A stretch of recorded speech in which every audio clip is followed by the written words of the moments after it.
The subject of the morning is really a very difficult one to approach in a factual manner. We all realize, I think, that there are a great many things that are true, but which can get people into trouble. We are not doubting or questioning the existence of psychic phenomena. We are not doubting the existence of nuclear research, but we don't like some of the things that happen as a result of it. We are not opposed to television, but we think some of the programs are pretty terrible. We think people should write good books, but we do not like all the books that they seem to write. So that while there are truths and facts and realities, which probably in a dignified, scientific, and thoughtful manner could be very constructive, but once they hit the media, once they are popularized and dramatized, they have a tendency to cause trouble. And this is especially true, I think, in the field of psychic phenomena. For many years, this was quite a problem back in the 20s and early 30s. Then it faded away and was very seldom heard from until the last 4 or 5 years, when I suppose I have more requests to try to untangle people involved in psychic phenomena, more such requests than all other types of requests that come to me. People are getting into trouble every day. They do not know what to do or how to do it. They are confused, bewildered, and many of them are sick. And this is largely due to a simple fact that Carl Jung pointed out a number of years ago, that the average human being cannot live in a healthy manner in the midst of a mystery. We cannot handle mystery. The moment the common, ordinary facts of life become confused, when we are confronted with situations that we cannot examine and cannot evaluate in terms of personal experience, we are in danger of a bad mental state of confusion. Psychic phenomena today is coming to us through an extensive literature, much of which is avowedly fictional. Some case histories are included. It is being presented and dramatized as a means of creating horror pictures, mystery pictures, and almost anything that will excite a jaded viewer. These types of presentations are not just entertainment. The individual is not able to distinguish clearly between what he sees and the facts of his own daily life. And in addition to this, we have a large group of dabblers in the subject. Individuals who have very little solid foundation upon which to build.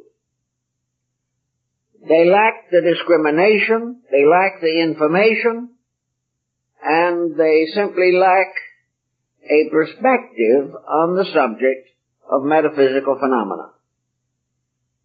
This being true, they are in trouble. And one of the most difficult problems to work with in this type of trouble is psychic phenomena. If the individual is exposed to some phenomenal incident or circumstance which is outside of the experience of his common living, he has a strong tendency to be demoralized. He becomes what might be termed an easy believer. His believing will go to almost any lengths if it is supported by a miracle. Now, miracles are not too common, but various degrees of psychic phenomena are relatively common. They occur almost every day. They are written up in various publications, and at this time some definitely distinguished scholars are working in this area. And one very strong point that has always been present in this area, and one that has basically probably been very beneficial, and that is that it was the beginning of the realization of survival of consciousness after death. Many persons who could not believe it under normal conditions accepted it when it was backed by psychic phenomena. If this phenomena is genuine, it helps to break down the materialistic barrier to the concept of life after death. Thomas Edison was converted to this concept, and at the time of his death was working to try to create a scientific device by means of which it would be possible to communicate with the dead. 2 world wars influenced this situation considerably.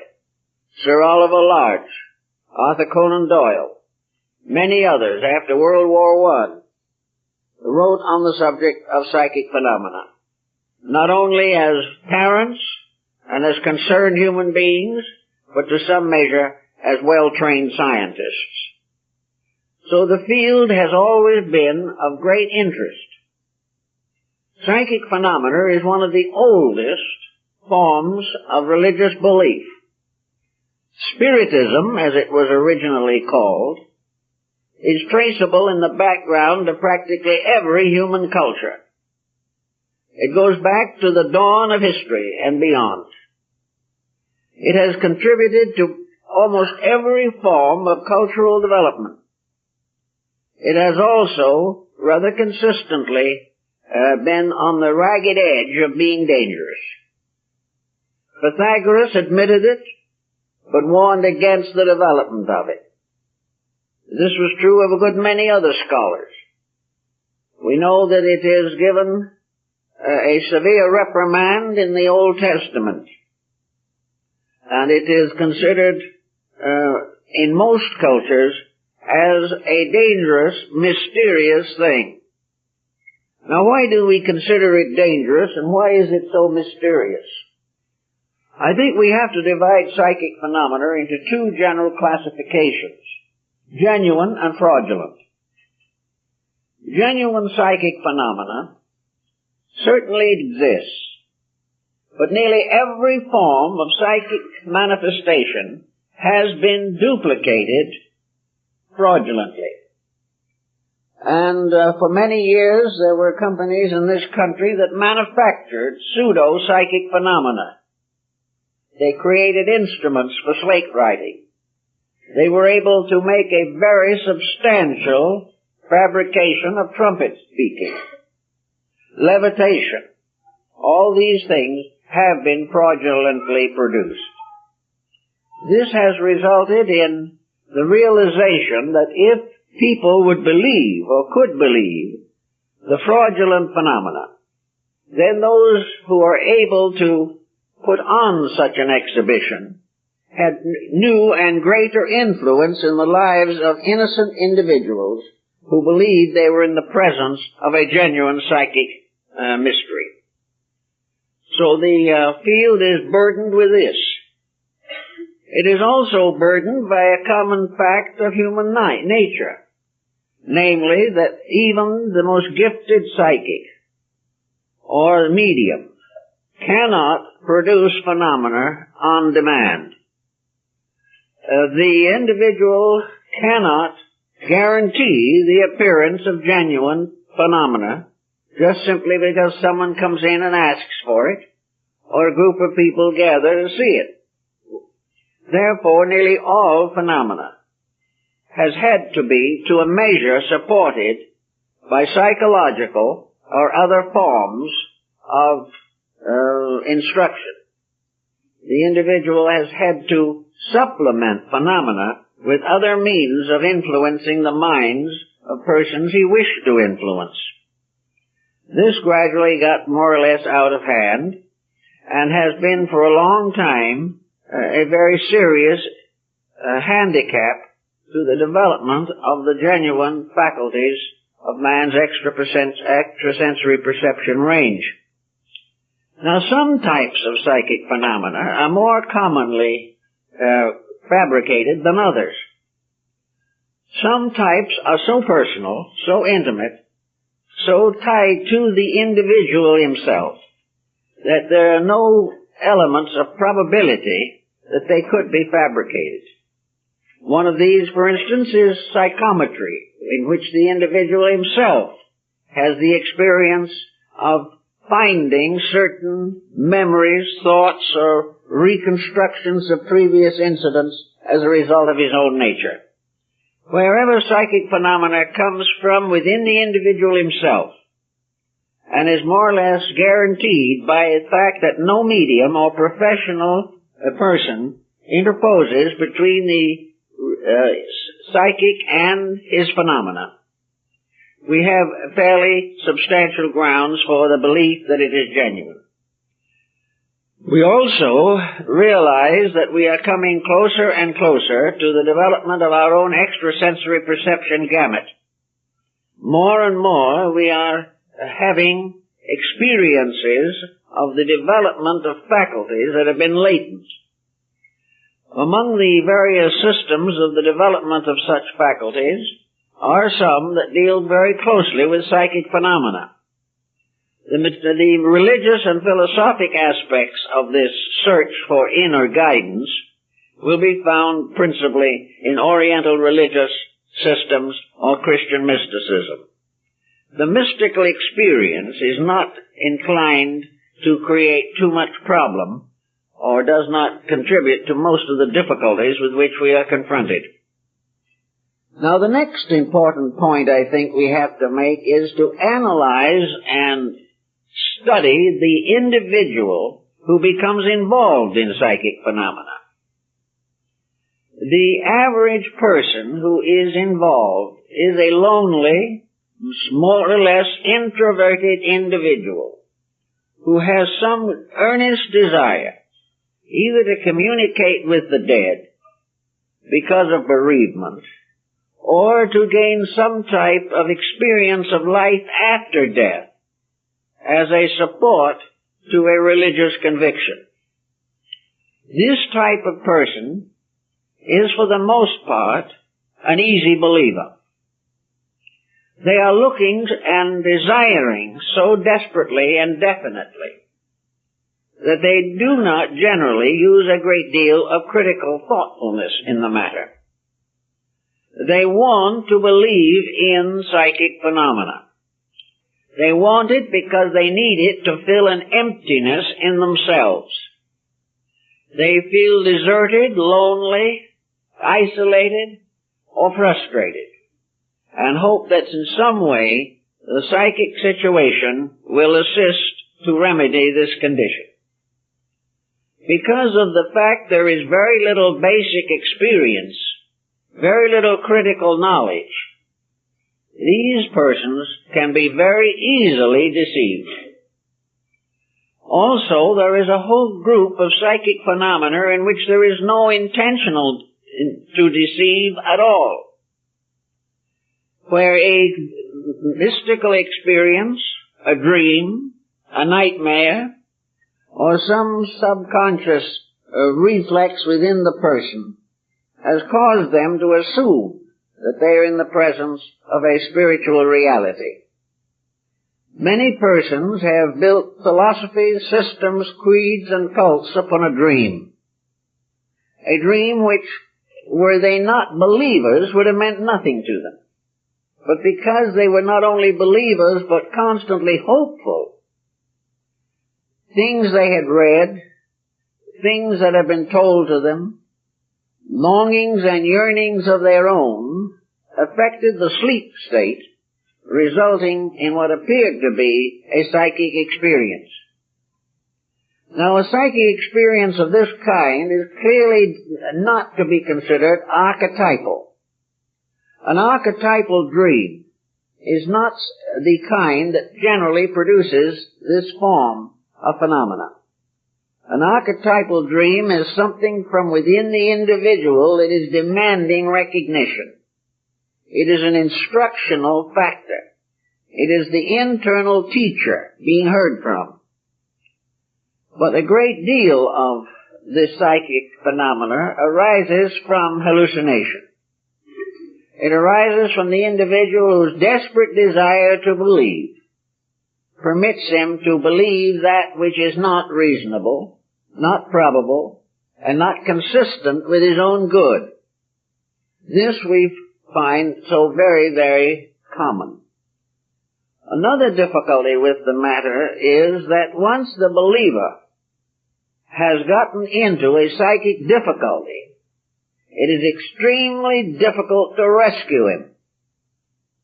The psychic experience which he believes to have occurred is stronger than any counseling that can be given to him.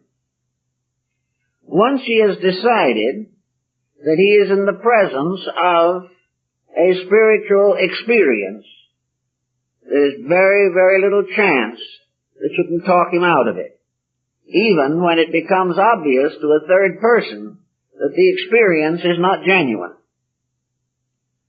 We have all the time this type of problem coming in, people wanting help in these various fields.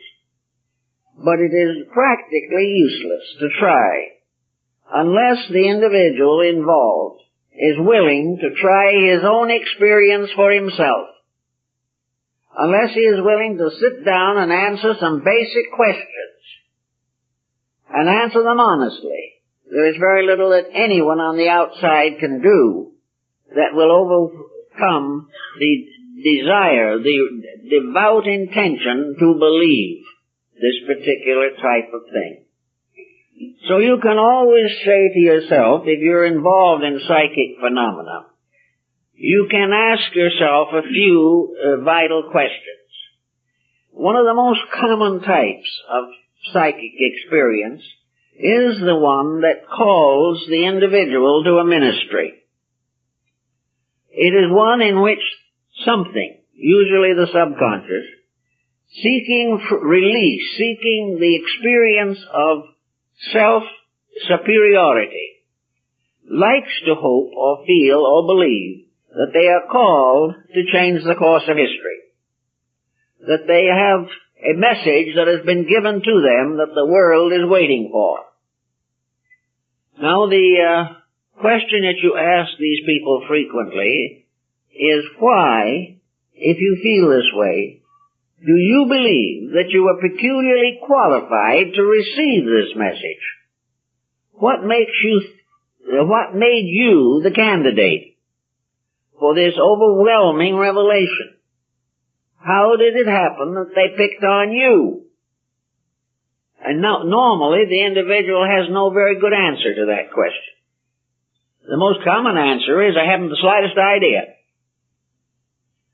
So you start to try to find out, and you say to yourself, if you were hiring someone to carry on a special and delicate and difficult task, how would you choose to engage that particular person? Well, you'd ask questions, you'd get a resume, you'd find out what they'd done. You'd try to locate something in them by which they were peculiarly fitted to do the thing that you needed done. Well, we may assume that some powers on the other side of life, selecting a candidate for a delicate job, would also explore into the capacities of that person. They would choose someone who could do the work, who had a background for it, who was well integrated personally, and could carry this responsibility with dignity, whose integrity was so great they would not exploit or commercialize it, and would not be led astray by various temptations involved in this type of labor. But you ask the person these questions, and you seldom if ever get a decent answer. The thing is, they just don't know. They believe that they have been chosen, but they do not know why. And when an individual has this particular problem, a very interesting thing comes along, I've had many people come to me and say, I have been selected for a very important work. Well, so what is it? I don't know. I have had a message. I can't read it. Perhaps you can tell me what I'm supposed to be doing. Now, it's difficult to imagine that a person would receive some kind of a serious job and not know why or how or what to do after they had it. And gradually it becomes more or less evident that the situation is bound to wishful thinking, a desperate desire to find some outlet, some way of attaining a kind of distinction in society. There are many types of this problem that come along as the days pass, and one of the other important factors we all have to bear in mind is that the person interested in this type of phenomena, usually it was sometime along the way, comes under the influence of group activities. Somewhere along the line there is someone who is specializing, or believes they are, in this type of research. And there is a constant tendency of people of this type to want to get further development, to get further strengthening of their extrasensory perceptions through some type of personal discipline or instruction. This gets to be very complicated, however, unfortunately, because in many instances the blind lead the blind and everything goes bad. In other instances we find the individual presented with a type of mystery in the group with which he associates himself, which is not very healthy. Not long ago we received a letter requesting information. This person wanted to join a group that they felt might have the kind of answer that they were seeking.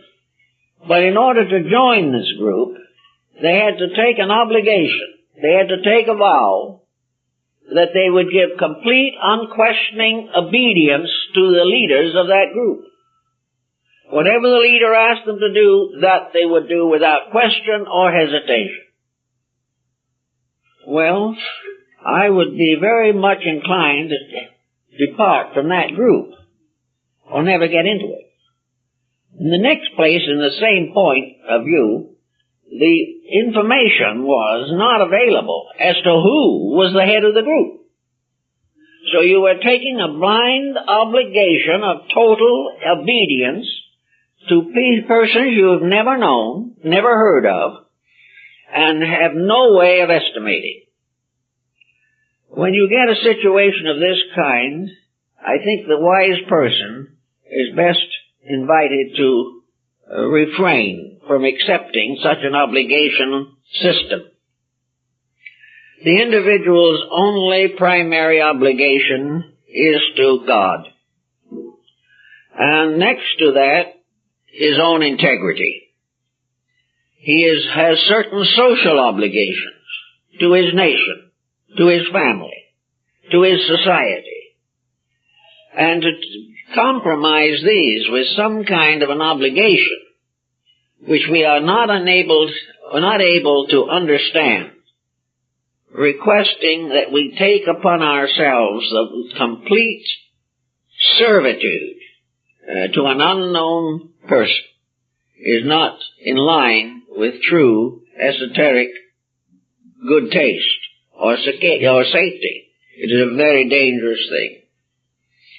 Also, we find very often the rising tide of commercialism coming into this problem. The formation of groups, the writing of books, the production of television or theatrical plays for business reasons, for profit, and as far as that's concerned, simply to cater to a market is not a good way for the mysteries of life to be promulgated. It is much too dangerous. I have read a number of the recent books dealing with these subjects. One or two have been very well written and carefully written. For the most part, the others are simply paperback fantasy. They are written only for one purpose, and that is to sell and make money. And these are taken seriously by persons who are already sold to the idea that such procedures are possible. If a person is interested in becoming a member of some mystically oriented organization, it is up to them for their own security and safety to make a thorough investigation of the background and foreground of such a group. It is very unwise to join something which the beginnings of which are unknown, the purposes of which are indefinite, and the future of which is uncertain. Therefore, for all general purposes, we give the same general recommendation that we give in connection with reading or study or anything of that nature. It is important that the things you believe have stood the test of time.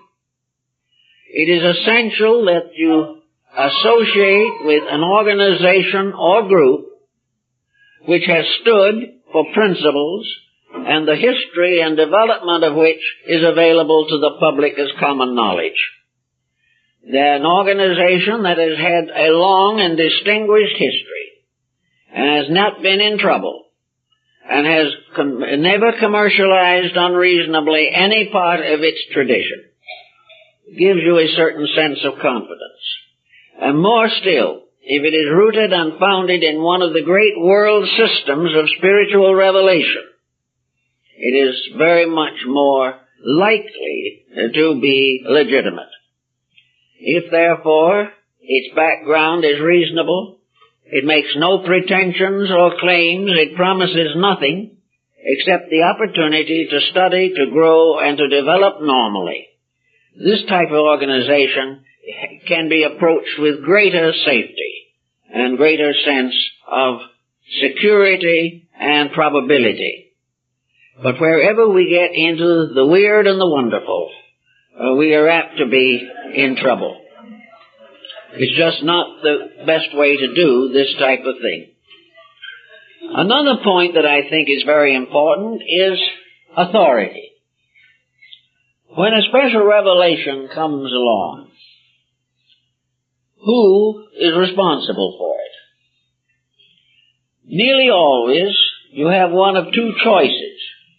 Either that the system has been developed by an individual who takes full responsibility for it, and who has probably based it upon older source material, which he is willing to discuss, describe, and state.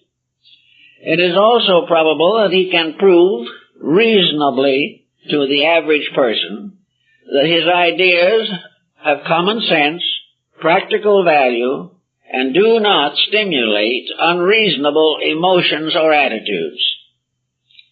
This type of person is comparatively safe, as Confucius pointed out, and many of the older ones. Confucius said, "When you have an idea, don't quote yourself." He said, "It is much better for you to find an appropriate quotation among the sages, those who have been wise and learned and helpful to mankind. If you wish to make a statement, always back it up by some legitimate person who has proven in daily life that they knew more than the average, and that this knowledge has endured and been supported and substantiated by centuries of application. Then you're reasonably safe.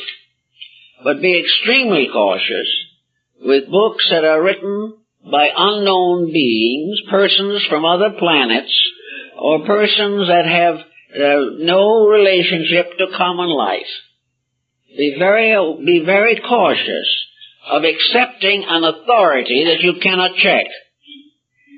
And if the time comes and you want to know where the message comes from, and you are given some very fantastic explanation that you can never verify, then it seems that you should approach with caution. Out of the same sequence as this comes the problem of what happens when we begin to try to accept these different things. Supposing, good-naturedly, consecratedly, and with faith and solid belief, we follow one of these systems. We go in and we listen to the way they tell us it should be done. They have a development program. They have ways of helping you to become wiser. They also may toss in a few promises of advanced finances and real estate. So, believing in them and taking the disciplines, doctrines, exercises, meditations, and so forth which they recommend, what happens? Are you able to retain your common sense well enough to watch the results of these things upon your own personal life? Do you find at the end of 6 months or a year that you are really a better person? That you have grown? That your family life is closer? That you understand your children better? That you are a better citizen? That you are inspired to genuine self-improvement through self-discipline and the control of negative habits and attitudes? Are you growing? Or are you simply being filled with a mass of abstract thought which you cannot apply to anything, or have never thought of trying to apply? Are you growing, or are you simply remembering a group of material factors which may or may not ever prove to be true?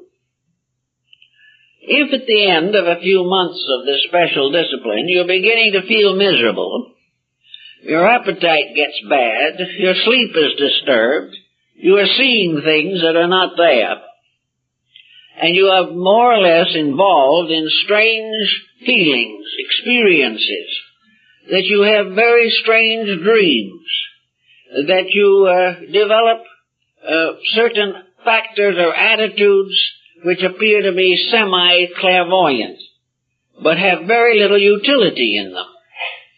It's like the individual who was able to study the other planes of nature by extrasensory perception, but was unable to find a lost cufflink in his own bureau drawer.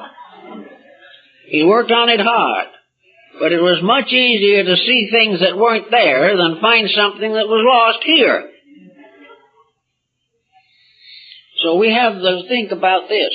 Most of the people who come in trouble are troubled by the consequences of the methods that they have been given for self-development purposes.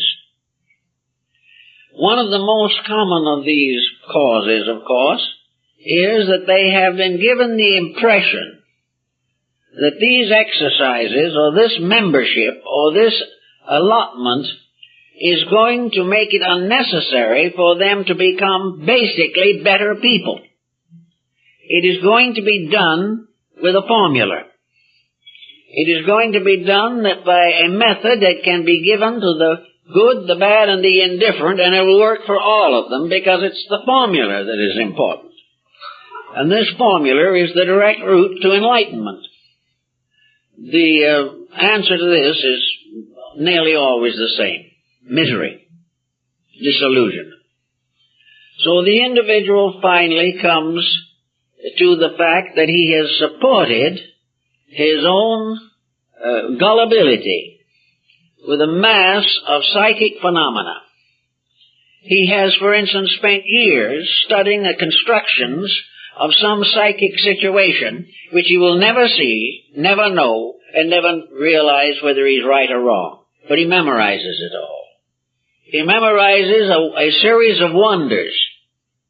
He follows a series of beliefs that he cannot justify except by blind acceptance. He also develops gradually within himself an alter ego within his own nature.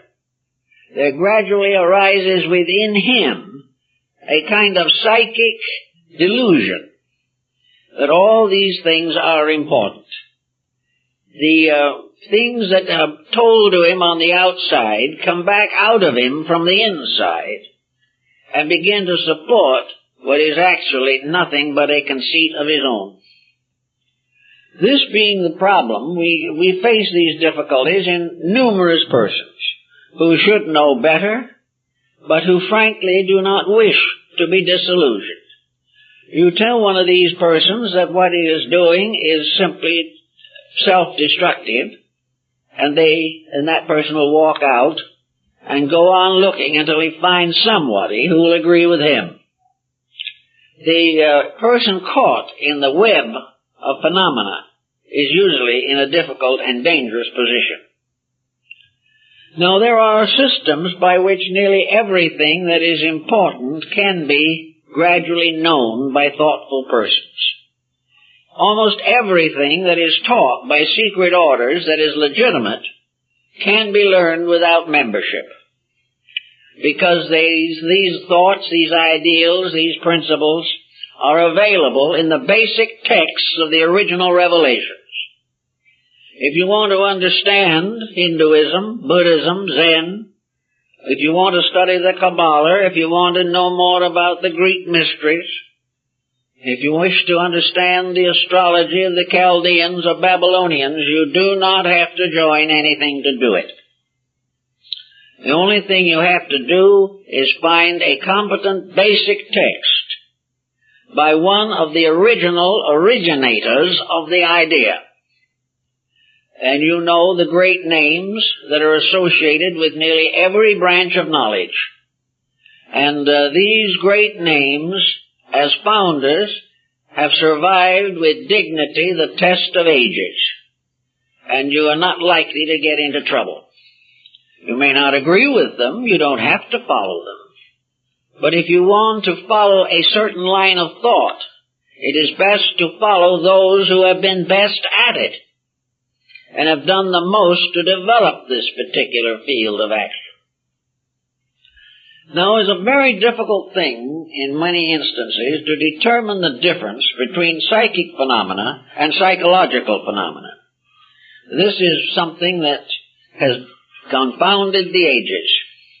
And even today, experts have not entirely smoothed out this mystery or this strange parallelism of phenomena. A psychic phenomena can be largely reproduced psychologically. It is, however, not likely that such a psychological procedure will have physical equivalence.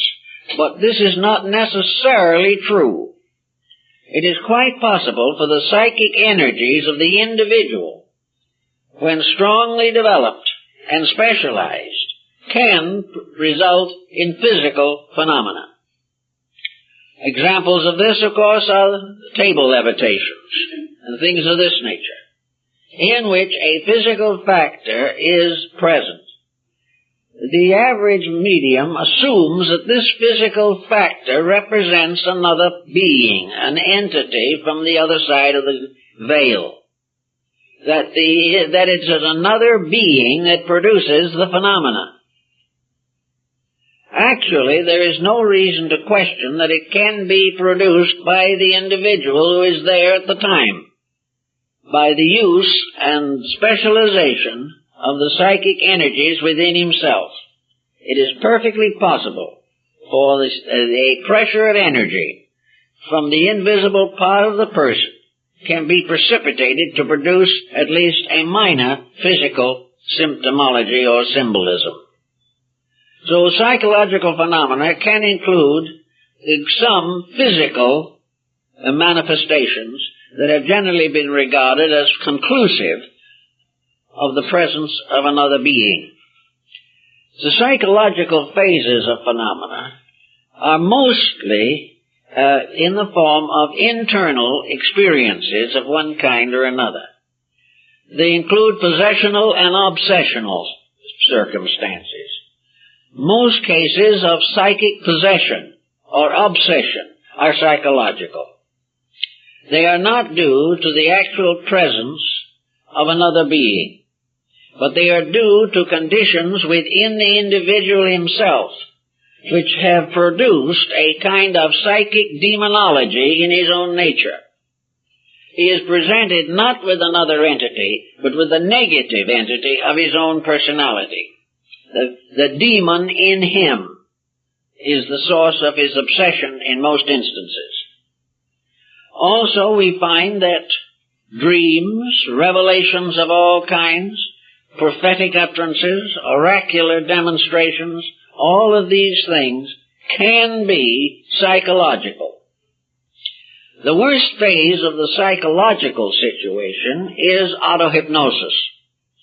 The person who has closed their mind to common sense, who has refused constantly to accept realities, but who wishes to live in a world of self-delusion, can gradually defend this position until he is practically impregnable.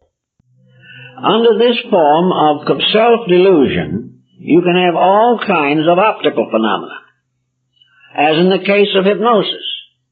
Under hypnosis, a person can definitely see things that are not there, and can also be deprived of seeing things that are there.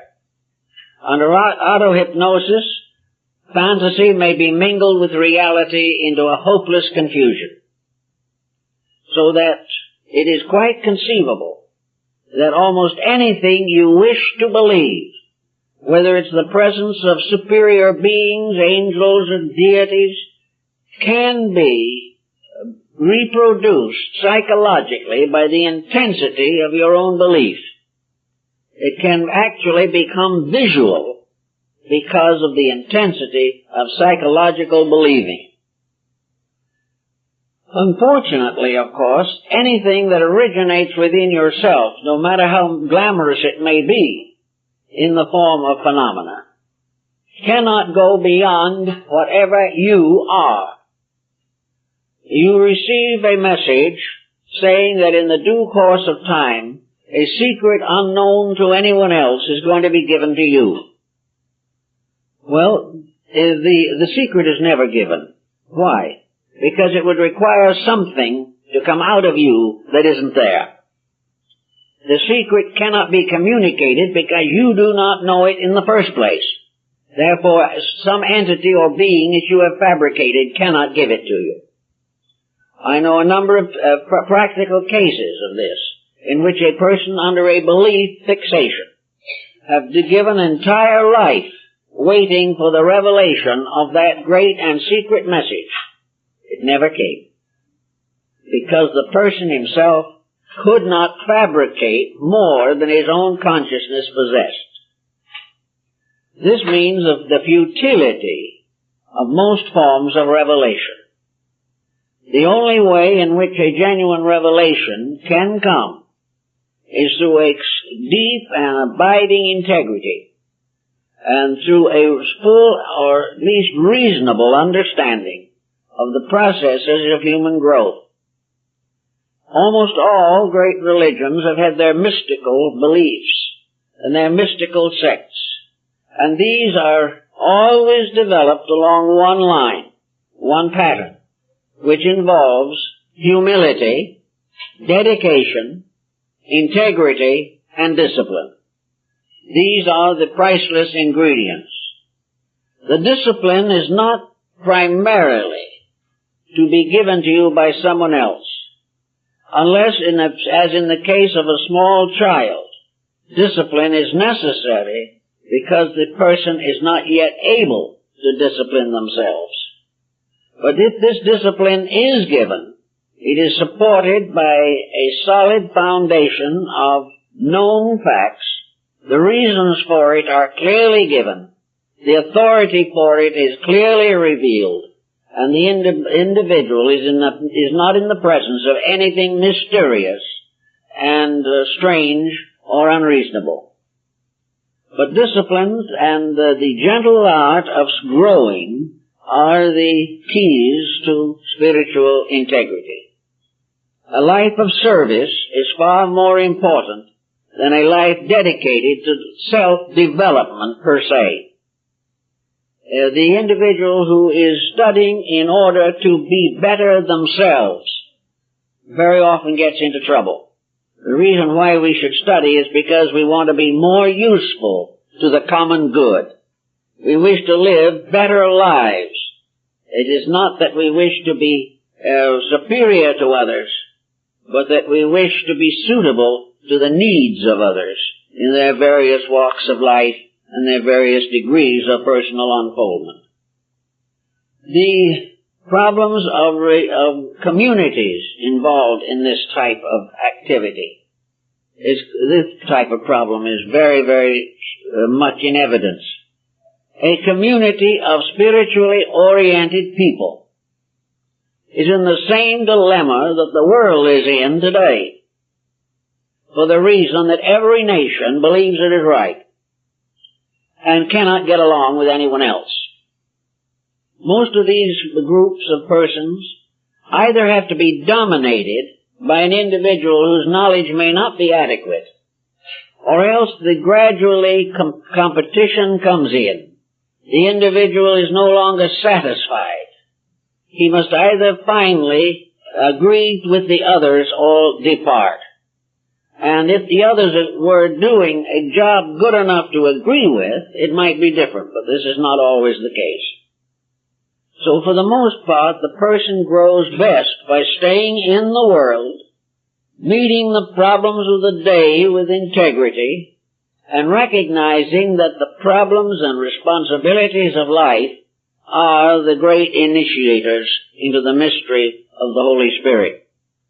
That there is no other way in which it can be done successfully. So we have tried to work out, one way or another, suggestions and recommendations for persons who are out of their depth in what might be termed spiritual growth. It's not because they're growing too fast or have grown too rapidly. It's the fact that they are confused where they are. And instead of finding the things they are doing are bringing them this enlightenment, they come out at the end of 5, 10, 20 years of dedicated devotion, no wiser than they were before. If their dedication was sincere, they may do well and grow even if the instruction is wrong. Because it is not the instruction, it is the dedication and the integrity that constitute the source of growth.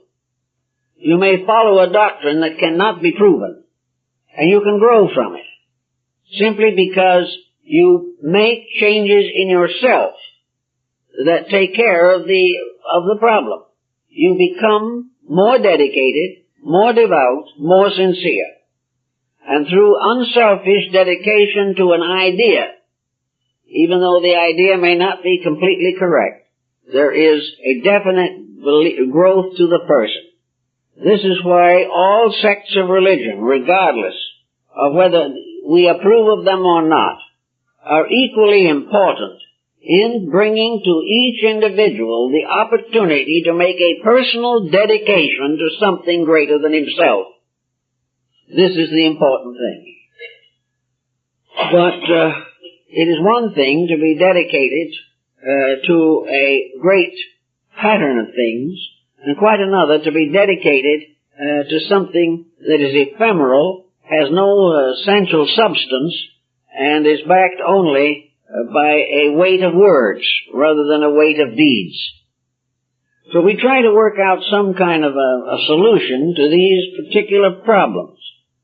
If, in the course of trying to grow, sincerely and lovingly and as wisely as you know, you're in trouble, particularly in trouble involving the nervous system, in dreams, spiritual visitations, various obsessional factors, or visitations, or if you believe you're being haunted, or if your health is failing, or your family can no longer get along with you, the point is stop right then and there. Stop any system which makes it impossible for you to be a normal person. Because growth is not by way of abnormalcy. Growth is an expansion of normalcy to higher levels of usefulness and integrity. the moment your disciplines are giving you a headache or a backache or interfering with blood pressure or causing you to see things that are disagreeable, disturb your sleep, result in the appealing or awareness of presences that are not there, the moment this type of thing begins, stop the discipline right in its tracks. Go no further. And if you are the member of a group, then the thing for you to do is go directly to the leader of that group and tell them what the trouble is and what they say you should do about it. In most cases, people who have come to me have tried this, and the group leader has not been able to help them. Because actually, the leader is not really much better informed than his followers. He doesn't know what to do when development exercises cause trouble. Development exercises, in general, are an effort to make spiritual growth a scientific process. In certain areas, as in the higher phases of Raja Yoga and things of this nature, advanced stages of Zen, there are many very important scientific factors involved. But nobody gets to that point until he is well qualified to accept these revelations without self-delusion.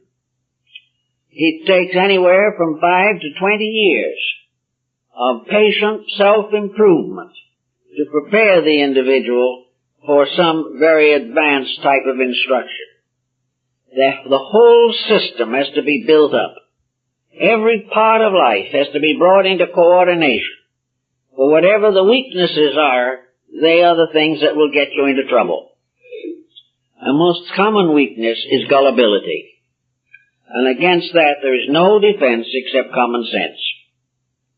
So if you are being instructed, try to find out how this instruction is being given and what the instruction is.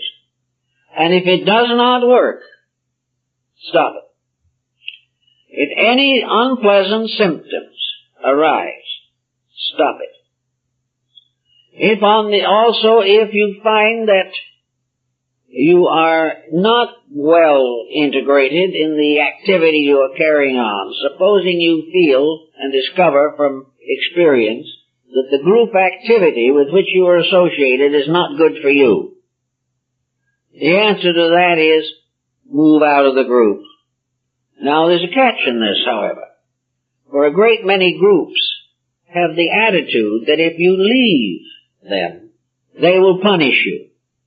You are warned that if you do not stay with the organization, that the organization will do various psychic things to hurt you. The moment this comes into the picture, anyone with common sense knows the quicker they get out, the better. But to a great many persons who have become believers in the power of mind over matter, who are convinced that this teacher could produce an adverse or malicious force in their lives, these people settle down to frightening themselves to death. It doesn't follow that the leader of the group has to do anything. The individual who believes he can and believes he would will take care of the situation themselves. They'll have all the experiences, all the persecutions, all the psychic maliciousness you can imagine, simply because they believe firmly that the person whom they suspect is well able to perform such activity. Actually, the person who decides that it's time to go and not be part of it any longer must follow that basic instinct and go, and realize in himself that in so doing he is defending truth and defending his own consciousness against errors which he previously accepted. Normally speaking, the problem of this malicious influence from someone else fades out very quickly if the person develops other interests. But if they are frightened to death, go and live alone in a room or an apartment, settle back and worry over every night that this is going to happen, then you have the type of person who is fit for exorcism. A person who is frightened to death by the fears of his own inner imagination. This common situation is unfortunately quite prevalent. Now, another type of psychic phenomena that very often seems to show up at the present time is this problem of automatic writing, or things of that nature. Something like the Ouija board. The planchette, as it was called in Europe, was forbidden in France because of the number of deaths, crimes, miseries that were caused by this little table, which was referred to in Europe as the devil's flatiron. The Ouija board is about the poorest source of information in the world. And yet people who would never believe a factual statement surrender instantly if they believe that their granduncle is on the Ouija board with them. This makes it a wonderful, mysterious, overwhelming thing. Ella Wheeler Wilcox went through the session of the Ouija board and came out very strongly against it. But many persons who have been bereaved feel that this is a way of communicating with the dead. Another way of communicating is your automatic writing. And your automatic writing is almost always psychological rather than psychic. It is a method of negatively getting out of your system things that are there. The fact that you do not consciously move your hand doesn't mean that a ghost is doing it. It simply means that your own subconscious has taken control of it. And out of it will come whatever your subconscious has in it. Now, it may be that in some cases the subconscious might have a little genuine information for you, but more likely it is simply a problem of releasing frustrations, neurotic pressures, personal unhappiness, and seeking some kind of an escape from boredom or the sense of personal inferiority. So the thing to do is, if possible, to get away from all these things. We are not supposed to strengthen our present life by contact with those who have gone before, who while they were alive may not have been any better off than we are. The death does not transform a person into a prophet, a seer, or a saint, or a sage. The only thing that accomplishes this is the experience of life in this world in the daily meeting of responsibilities and problems. So all this type of thing is fascinating, and it is something that catches the mind in a web. Now against this, of course, has been the very strong and positive influence of materialism. Materialism simply discounts the entire field.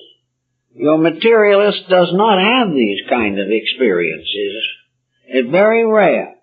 If an utter materialist has such an experience, it really is worth giving a careful look at that particular happening. But for the most part, the materialist is not bothered by any of these things. He doesn't suffer from ghosts. He doesn't live in haunted houses. He doesn't have any worry over automatic writing. He doesn't have a Ouija board and doesn't want it. And it never occurs to him that his deceased relatives want to communicate with him because he does not believe in the survival of life after death. Therefore, his deceased relatives have no existence as far as he is concerned. As a result is very little psychic involvement. Now, however, we're having a change in the mood. A great many persons who were materialists up to a short time ago are beginning to contemplate such problems as the extrasensory perception and reincarnation and karma and even other forms of esoteric Eastern or Western mysticism. we are beginning to develop what might be termed a level of mysticism among more informed and cultured people. It is no longer a folk belief. It is now a belief that is beginning to influence scientific thinking. It is beginning to result in a new approach to life after death and a new interpretation of the mysteries of what lies beyond the grave. Escaping from the dogmatism of literal theology, the mind goes to philosophy, to ethics, to religion, to mysticism, and gradually applies in these fields something of the scientific process which has previously been limited largely to materialism. So we have a new type of psychic investigator who is approaching it not as an easy believer, but not with a mind locked against it. Now, in the times of Oliver Lodge and Conan Doyle, your scientist who became a spiritualist really was completely out of his depth. He was therefore a divided person, a scientist in his mind and a spiritualist because of emotional pressure within himself, usually involved with the death of someone close to him. Now, however, we have a somewhat different point of view. The new type of research is not based upon a desire for consolation from beyond the grave. It is now an effort to expand the dimensions of life, to discover, if possible, what is happening in the psychic, soul, and spirit realms of human existence. To find out the causal world, the world from which things descend into visibility. Now, and not too long ago, anything in that invisible world, if it existed at all, was frightening. Demons were invisible to the average person, but they were part of the inhabitants of this world of Dante's Inferno. We were afraid of the dark. We were afraid of that type of darkness which is called the unknown. We were afraid that outside of the range of our own physical limitations was a realm of values so immense, so incredible, and so complicated that the human mind could not cope with it. So it was best to leave the curtain down and not attempt to be faced with more than would be possible to the average person's comprehension.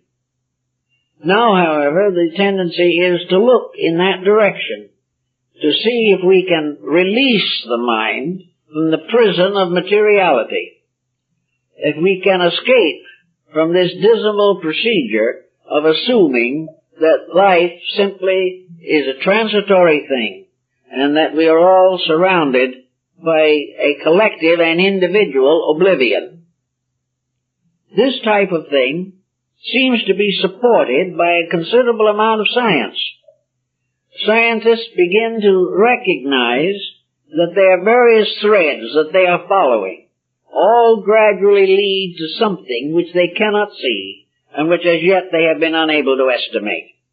But it's certain that gradually estimation of these factors will come, and we will have a broadening of our background as far as spiritual realities are concerned. No one can really live a good life who does not believe in immortality, does not believe in the reality of a deity, does not really believe in ethics and integrities. All of the great religions of the world have given us this priceless heritage of the realization that existence is a divine purpose, that the individual and everything that lives exists for a purpose, that we cannot, under any conditions, survive as sincere, civilized beings unless we give more thought to where we came from, a little more attention to where we are, and a great deal of very sober reasoning as to where we go from here. We cannot live without perspective.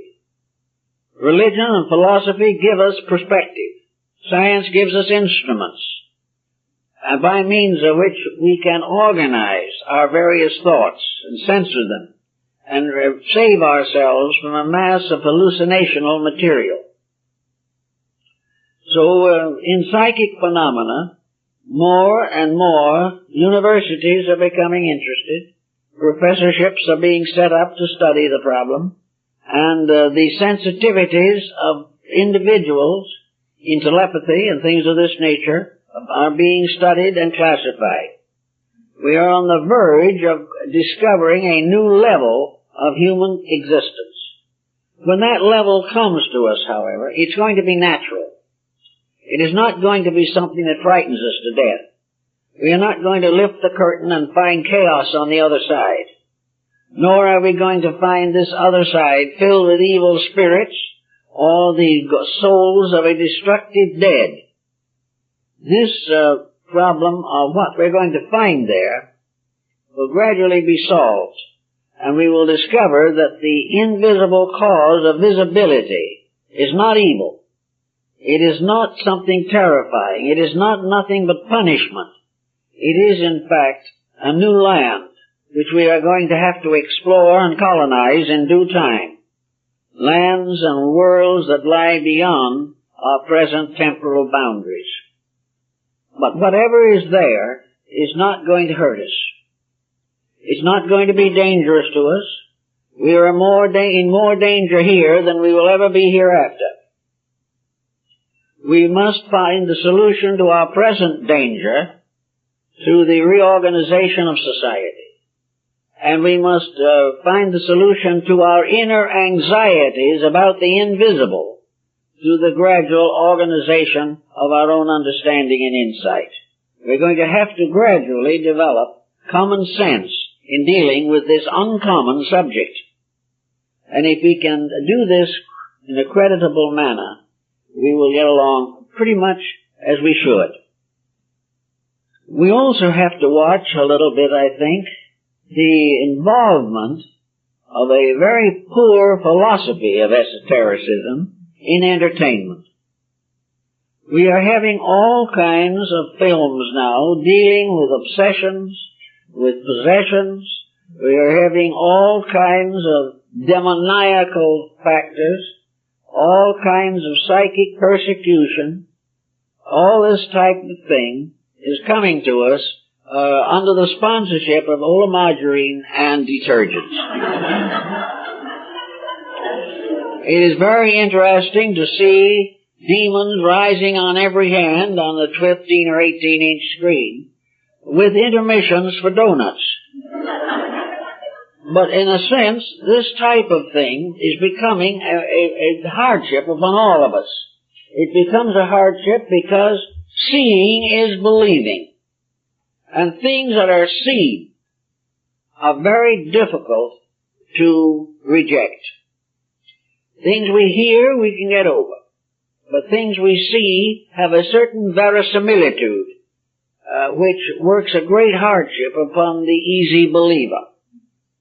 And being bombarded with this type of thing constantly, and having horror picture after horror picture imposed upon us, the viewer, even children, find it increasingly difficult not to be affected. And for millions of people, all these horror films are actually believed to be based upon solid fact. They are accepted as realities, which is something we should never do.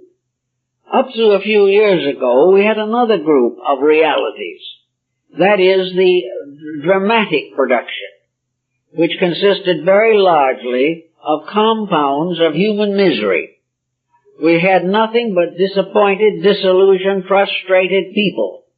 We had infidelity, we had corruption, immorality, and everything as part of society.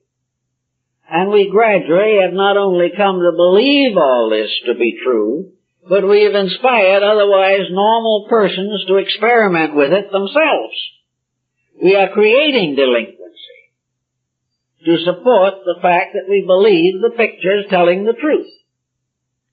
and we keep on until the picture does tell the truth. Now, your psychic problem is the same thing. We are creating beliefs that are unsound, unfair, unreasonable. We are causing people to become more and more fearful. We are advertising and documenting situations that have been manufactured, presumably for our entertainment. But anyone who finds these things entertaining had better make a very careful examination of his own inner life, because he's on the verge of trouble already. We should not be entertained by that which is unreasonable, destructive, morbid, or revolting to our normal faculties. So we have to watch this, because we'll have more and more of this type of thing. More and more propaganda about internal beings of mysterious creatures, and it now is beginning to take shape that we are going to switch our point of emphasis from flying saucers to flying demons. We are gradually going to create realities in our own thinking, which have no foundation in fact. Persons who are interested in growth or trying to live better lives and get somewhere with their problems will be wise to censor their viewing of a great deal of this type of material, and censor their reading of books of this kind. Persons interested in these subjects are instinctively inclined to pick up a book that seems to deal with a subject close to their own hearts, but they do not realize what the author is going to do with the material. And very often it ends merely in enlarging terror, fear, or anxiety, or causing the person to accept as true something that has no authority whatever except in a writer's imagination. So, to keep this psychic situation under control, we have to constantly guard ourselves against over-influence. Over-influence is one of the most common problems we have. And if we're not careful, the mere fact of our own sincerity may get us into trouble. We are so anxious to know more, we are so anxious to learn more, and we are so hopeful that something good will be said, that we open ourselves to a great deal of psychic confusion. For a long time we had very little black magic in our environment, but it is also beginning to become more prevalent. Sorcery and all this type of thing, ritual magic, all this form of activity is becoming more frequent. Only a person in a position like mine knows what frequency means. We know a little bit about how these things are being spread and who is being influenced by them. And we cannot do better than to warn everyone to refrain from involvement in any type of procedure which is inclined to create visual phenomena. We have people who are trying to develop the yoga systems who are in serious trouble because they have tried to become spiritual before they had become honestly adjusted as normal human beings. They were trying to develop extrasensory perceptions when they had not developed the sensory perceptions they were naturally endowed with. We like to jump into something superior. We like to think that we are uniquely capable of a much higher degree of insight than we now possess. But the truth is, we have just exactly the amount of insight that we're entitled to. And the only way to get more is to grow, to become better, to unfold our natural potentials. But to look for shortcuts and special disciplines is to open oneself to a tragedy. Therefore, we say that the psychic phenomena field can be, in part at least, genuine. That such things have happened and been recorded from the dawn of time. But that the cultivation of phenomena as a means of spiritual growth is exceedingly dangerous and should be approached only under a long probationary period of self-discipleship or the strongest possible internal integrities. nearly always the problem lies in vanity or in some form of self-interest. The person wants to be more powerful without being a better person. He wants to have more influence, but he has never developed the type of influence that would give him distinction. He wants to perhaps create an organization to be worshipped and adorned and adored himself when he is not entitled to it. Wherever self-interest, egotism, and things of this nature enter into the quest for knowledge, trouble is right there with them. The only reason why a person who is honest wants to know more is in order to serve better the needs of others. He is not seeking for self-aggrandizement. He is seeking to do the daily job better and to help more people in more ways because he has gained certain integrities of his own. Among other things, he will have the problem of trying to keep his own children out of difficulties. The use of knowledge is to help others, not to advance one's reputation or distinction. It is not at all necessary that the individual should have ulterior motives. It is much better to be very simple, very honest, very kind, very sincere, and try to grow as nature intended, step by step, degree by degree, strengthening growth through good works, earning the next step by being true to the present step, and realizing that the journey to wisdom is a long trip, but that each step toward that end is important, and any step which is circuitous or takes the person off the main track is simply time wasted. There's only one way of growing, and that is by becoming better through self-discipline and dedication. On that basis, there's no difficulty. Or if there is difficulty, we have the resources to meet it. But when we begin to get extravagant notions, then we're already on the way to disillusionment, disappointment, and very possibly sickness and disorientation. So we advise everyone to be very cautious and very thoughtful in these matters. Well, I guess that's all for today.